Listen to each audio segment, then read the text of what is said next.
guys, so outside version for today. We're at week 5. Not sure how many of you are still following me, but if you're here, that's awesome. A lot going on in the world, and sometimes you just need to work out in order to get away from it all. So we're going to start with session 1. I don't know if you can see what I've got going on here, but basically you'd need probably about 4 or 5 inch step up for this one and your sandbag. And we're going to start with some basic endurance work. Hello, B. And the dog is going to help today because we're in his territory. So, you know, we've kind of worked on building some foundation, some muscle, and now let's put a little bit of it to work. For this first session, we're going to start with the sandbag step up. What you're going to do is you're going to take your sandbag, which by now you should be very comfortable with, and you should have raised the weight at least to a minimum between 25 and 30% your body weight. If you're not ready for that, that's fine. A lot of these are built so that if you want to repeat a week, you can. I mean, I do this because I enjoy it, and I'm a sick creature. So I'm going to start right here with session 1. It's your first exercise. Sandbag on your shoulders, not on your neck, on your shoulders, like I've been trying to explain. Your feet in front of your step up, and you're going to step up, and then you're going to step down, step up with the other side, and step down. That is 1 repetition, so it looks like this. 1, 2, yeah, 2, yeah. Basically, you're supposed to go left, up, left, down, right, up, right, down. So 1, 2, 1, 2. And what you're going to do is you're going to do 10. So it'll turn out to be about 20 step-ups. So you'll do those. Might as well just hang on to your sandbag because you know it's coming. Sandbag get-ups. Only this time around, we're going to add a couple. We've been doing 5 on each side. This time around, we're going to do 7. If you're ready for 8 or 9 or 10, have that. But we're just going to add a couple for endurance purposes, just in case you didn't remember. Weight goes over the working leg. So kick back that leg, you come down all the way out, keep that arm out, and then it's over, leg under, working leg underneath you, and lift. Technical difficulties. Me and electronics. Your second exercise, you're going to do sandbag get-ups. Well, we've been doing 5, so for this time around, we're going to do 7. It's 2 extra, but I think you can handle it. Just as a refresher for your sandbag get-up, remember, sandbag goes over the working leg. So if the sandbag is on the right leg, then the left leg comes underneath. Nice bend all the way down and all the way back. Arm goes out, and then it's crossover. That leg goes back underneath the weight, and then back up. Then it's over and up. Working leg, leg goes underneath, all the way down, arm out, crossover, leg underneath, and then back up. That's 1. You're going to do 7 of those. For your final round, because I know how much you loved them from the last time, you're going to do 15 more burpees. I did say this was part of Spartan training, and burpees are a part of Spartans. So let's do them. It's going to be 15 of them. I'll even do them with you. So, you ready? We're going to do them. Down, hands out, kick those legs out. You're going to bring your legs back in. Come back up and up. Now remember, when you bring your legs in, you're not necessarily bouncing so much off of your feet as you are engaging your core. So when you see people do 20, 30, 40 of them, you think, oh my God, how? I mean, besides the fact that we've been doing them forever, a lot of it is learning to engage that core and suck in those legs. So when we do things like high knees, it's not always activation of the quads. You are activating all those core muscles that we've been working on. So try it again. So it's down, kick out, activate that core, bring it in, come up, ta-da. And I lied, I'm not gonna do 15 with you because the guy behind me has decided he'd like to take down his backyard. Hang tight, session 2 is coming. All right, so we have survived session 1. I'm sure by now you're thinking endurance is sick and I don't understand why people do this for long term. I'm just trying to give you a full spectrum of all the different things that strength training has to offer. And, you know, soggy beasts on top of it all. Because we don't have a perfectly good doghouse, do we? Ooh. You gonna lift too? What? All right, so we'll grab our handy dandy sandbag. It's like a notebook. I should have a song, but I don't. Come on, B. Slow down. Come on. Up. Stay. No jackknives for you. Jackknives for you, though. Jackknife. Pretty simple. Sounds it anyway. Can you take your sandbag? No. No. I do not need a dog in my lap. Sandbag. Lay out. Now, depending on how you feel comfortable, you want to just grab it, you want to grab handles. You may not even be comfortable yet doing it with the sandbag. But what you're going to do is it comes out, and then it's up. Out, and then it's up. Now, another way of doing this, if you're not ready for this, just put the sandbag down, and then just come out, and come in, and come out, and come in. That's a variation. As long as you are activating the core. When you lay down, you should not be able to put your hands underneath your back. You should be able to pelvic tilt, flatten that belly, so that as you come in, you can feel it. You should be nice and tight right in here. So, for these, you can either do it weighted, you can do it non-weighted. You're gonna do 15. So it's out, and you can go in like this, or you can come in like this. Oops. I'm used to doing a motion. So, out, in, or out, and up. Whichever you feel comfortable with. You're gonna do 15 of those. They don't need to be fast, they just need to be good. So, you get 8 in, you need to take a break, take a 5-second break. Go back at it.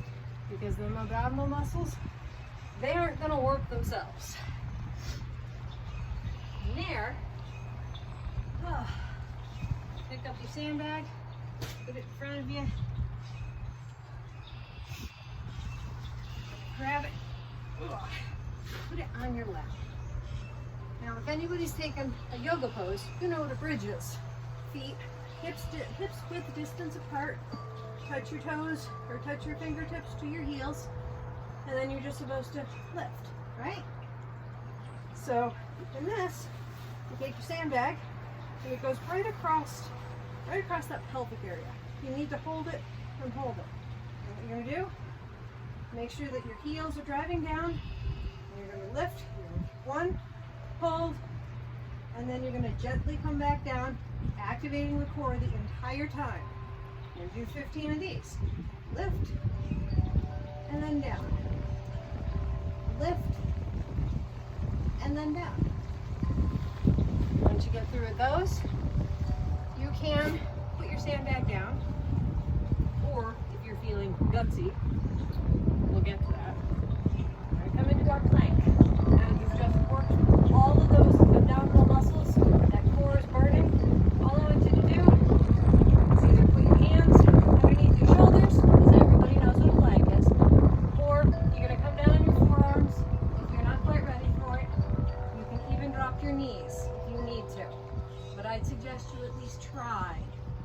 You're gonna do this, you're gonna hold for 30 seconds. It's going to be the longest 30 seconds of your life. It should be anyway, because you should be able to feel your abdominal muscles burning. If you don't, you're not doing it right. For those that are feeling super ambitious, you can in fact take your sandbag. If you are using this as a Spartan training, I would suggest you get comfortable with this. Remember those 180s? Mint way of putting a sandbag on the back. And balance that so that it is good. And then you might want to come into a plank and hold it. Because yes, they do have you do that with your rucksack on. And then they try to see how long you can hold it. I only made it 7 minutes. I had one guy on my team make it almost 24 minutes. My belly was like, nope, so much nope. So you get through all of that. You think you're done, but you're not. Oh no, there's one more. No sandbag. You can either do these on your belly if you're looking to strengthen your lower back a little more, and if you need your core to take a bit of a break. And it's called a swim. We all know what they are. Go like this, and it's right arm to left, no, right arm to left leg, and then it's the same thing. And what that does is you'll feel it in that lower back, you'll feel it here, you'll probably feel it in your shoulders too, especially after working with everything. If you want to continue to work your core, you can do the same thing. Only instead, you're making sure that your butt's on the ground, but your feet are not touching the ground. And it's the same concept. Left arm up, right arm, or right leg up. And depending on how far you lift, says how hard it is. That particular exercise is up to you. Because it is a non-weighted exercise, you will do them to fatigue, which means until you can no longer do them. If you are in fact working your lower back, know when to stop, because those little muscles, like I've said 100 times before, they are easily fatigued until you build those muscles up, and they can be easily hurt. So listen to your body. Have at 3 rounds of those, just like last time. All right, so here we are, session 3. Your abdominal core should be dying by now, and you're thinking, dear God in heaven, what next? Seeing as how this is our endurance edition. Hi, Bee. You're not gonna do anything though. No, you're gonna lay down. We're almost finished. I swear, we are almost finished. You have 2 more exercises, I promise. This is your hit round. This is where you get a real feel for everything I've been building it for, because next week's our final week together doing this, and then we'll be moving on to new things. Unless, of course, you want to repeat the entire thing, you are more than welcome to. It is designed to be repeated. Just up the weights, because you don't really want to be, that guy. Anyway, so session 3, HIIT. Anybody who understands what HIIT is, high intensity training, and it's cold, it's wet, sorry. So start with 2 different exercises. You hit it for 30 seconds as hard as you can, and then you give yourself between 3 and 4 minutes. Then you're going to hit the other exercise. You're going to give yourself 3 or 4 minutes. A lot of it is bringing your heart rate up, spiking it way up, and letting it come down. When I do HIIT, I usually let my heart rate hit all the way to 180, and then I try and aim for back down to 130 between a 2 to 3 minute ratio. I've been doing this a while. It should take between 3 and 4 minutes to go from your max heart rate to at least 60%. If you are running into an issue where it's taking longer than I originally suggested, then take longer.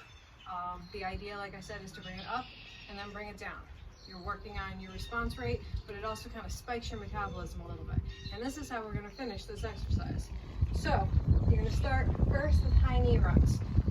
Remember those from week 1? All it is just up, up, and then you're gonna do it really fast. So it's, okay? You're not gonna be able to talk, you're not gonna be able to do anything, and by that last 30 seconds, that last 4 seconds, you're gonna just wish that I died. But then you get to sit down for 3 to 4 minutes. Once you get through those, you're gonna come up, you're gonna do mountain climbers. Now that you've just done your plank and you're so excited about being in this position, what you're gonna do is you're gonna bring knee up, knee up. Only you're not doing it like this, you're doing it like that. And that's another 30 seconds. And you get to sit down for 3 to 4 minutes, and even 5. Do that twice. That's it, and you are done. And that will be the end of week 5. Good luck. So as a side note, if you have now survived through session 3, I appreciate you guys being with me. This is week 5 for me. I am getting a little bit better at speaking to the camera, trying to narrow things down, clean things up. I still have a problem using the word and all right, because I find that that's how I seem to start everything. I'm glad you guys are here. I hope you guys are enjoying it. If you are, like, subscribe, share, and I will try and put up all kinds of different content. I'm working on better microphone setups.